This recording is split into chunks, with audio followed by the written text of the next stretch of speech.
Dans cette vidéo, je vais vous montrer comment créer vos propres applications rapidement, facilement et gratuitement avec Firebase Studio. Alors, pour les gens qui ne le savent pas, Firebase Studio, c'est un environnement de développement agentique basé sur le cloud qui aide les développeurs à créer et développer des applications full stack intégrant l'intelligence artificielle. Firebase unifie un projet appelé Projet IDX avec des agents IA spécialisés et l'assistance de Google Gemini in Firebase, c'est-à-dire Google Gemini directement dans Firebase pour fournir un espace de travail collaboratif accessible de n'importe où. C'est comme un IDE, c'est-à-dire un éditeur de code qui est propulsé par l'intelligence artificielle, tout comme le fait Client, tout comme le fait Cursor, tout comme le fait Windsurf, mais c'est directement créé par Google avec énormément de petits projets. Vous allez voir. Donc, Firebase Studio représente, comme j'ai dit, la fusion entre plusieurs services lancés précédemment par Google, notamment Gemini and Firebase, GenKit, Projet IDX, une version modifiée de code OSS. Cette intégration crée une expérience nativement agentique qui combine les services Firebase avec la puissance créative de Gemini. Et aujourd'hui,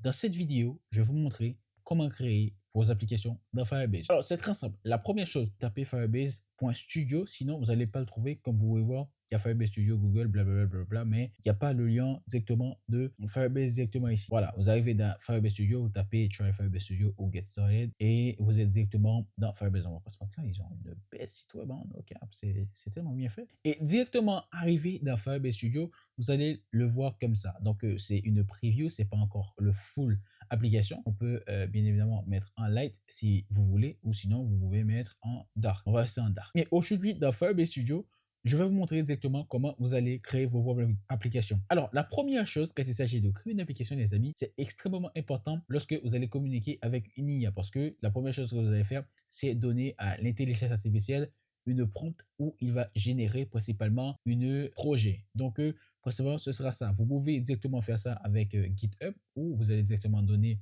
une repository, le lien de votre repo. Quand il s'agit de créer une application, les amis, ce qui est extrêmement important, c'est d'avoir un contexte. Vous pouvez directement demander à l'intelligence artificielle et par exemple, pour cette vidéo, on va directement demander à ChatGPT. On va directement demander à ChatGPT. On va lui donner une prompt tellement basique du genre crée-moi, ok, créer une contexte.md d'une application de tracker de tâches avec le full stack intégré. Vous allez voir, vous pouvez voir que comment mon prompt il est directement complètement, voilà, c'est quelque chose de complètement basique comme vous pouvez le voir. Et ce qu'on va faire, on va directement attendre que Google termine avec ce truc et directement ce qu'on va donner, c'est ce prompt là. Alors les amis, directement pour créer votre application, tout ce que vous aurez à faire, c'est retourner directement dans Firebase Studio et vous placez votre prompt directement comme vous pouvez le voir. Bien sûr, vous allez taper prototype with AI et quand je clique prototype with AI, ce qui va se passer, c'est que l'intelligence artificielle, il va directement analyser mon prompt et il va me donner un projet qu'on va faire ensemble. Comme vous pouvez le voir là, il m'a sorti celui-là. Il m'a dit, OK, here is a plan. Well, prototype this app. Take a look and tell me what you need to change, etc., etc. Et ensuite, comme vous pouvez voir, il m'a dit l'application s'appelle Taskmaster. Et si vous n'avez pas, vous allez directement ici, vous faites Customize et ensuite vous changez quelque chose directement ici. Et moi, je vais rien changer. Donc, je vais faire comme si ça fonctionnait. Je vais cancel et je vais faire prototype this app. Et ce qui va se passer, c'est que Google va commencer à écrire des... Voilà. Donc, il commence à écrire des codes, comme vous pouvez le voir. Et directement que Google a terminé d'écrire des codes, on se reverra. Je pense que ça va prendre un petit peu de temps et après je vais vous montrer à quoi cette application ressemble et s'il y a des erreurs, je vais directement vous dire ah oui, Google il a fait une erreur.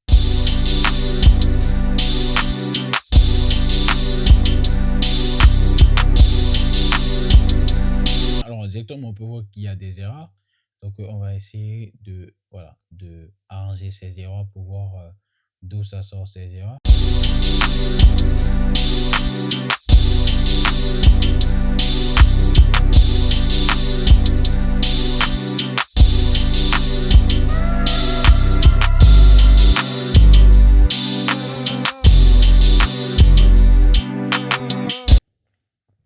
Alors, directement, on peut voir qu'il a terminé.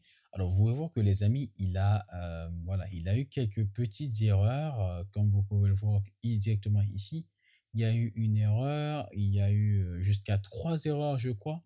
Et comme vous pouvez le voir, il a terminé et il y a une autre erreur exactement ici, comme vous pouvez le voir, qui n'est pas vraiment une erreur d'affichage, mais vous pouvez voir que là, on peut directement créer, enfin, on a directement accès à, voilà, title, description. Ensuite, on a all to do, progress et ensuite deploy your app. là Next.js et ensuite on a, voilà, on a To Do, là on a In Progress. Par exemple, là, on peut mettre en In Progress et vous voyez qu'il y a une petite animation et là il y a Done. Voilà, c'est principalement ce qui m'a créé, qui est assez euh, basique. Vous pouvez voir que directement, vous pouvez créer votre application de manière gratuite. Et tout ce qu'il faut faire, après avoir, OK, on va prétendre qu'on a aimé ce qu'il nous a donné directement ici, même si on peut exactement améliorer, voilà, le design, ce que je trouve un peu, voilà, très, très, très, très, très basique. Tu vois ce que je veux dire? Mais si vous avez aimé exactement ce que vous avez vu, ok, imaginons que vous avez terminé avec votre application.